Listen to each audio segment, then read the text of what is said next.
Hello, let me quickly explain how we can charge Samsung S24 FE. So we've got actually a few methods how we can charge this device. And the first one, we can actually use the wireless charger. And you don't have to actually purchase any expensive charger like from Samsung, from Apple, or like, I don't know, Motorola. You can actually use this one. This is the cheap version of fast wireless charger that actually comes from the Amazon. It was very cheap, like $2 or $3. So you can try this one if you don't want to spend a lot of money. Also, if you wonder about the power adapter, and then on the box, on the back, you can find this information that we should actually use from 10 to 25 watts USB power adapter.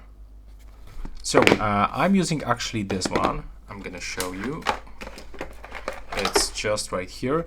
And this is the Huawei Quick Charge from my old phone, and this is the specs.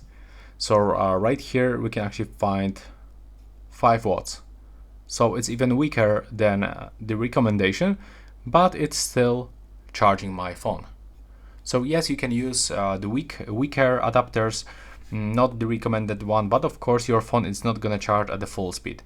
So if you want to use the fast charging of this phone, you have to use the 25-watt charger, and also you don't have to actually spend money on an original Samsung or Apple adapter. You can use any other cheaper 25-watt adapter.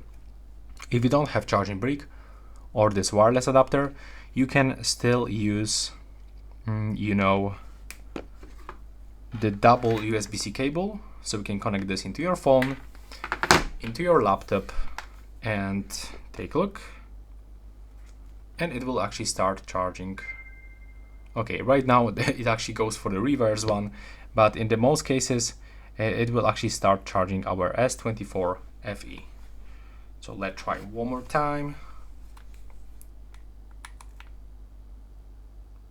There we go. As you can see right now, the S24 FE start charging from my old phone.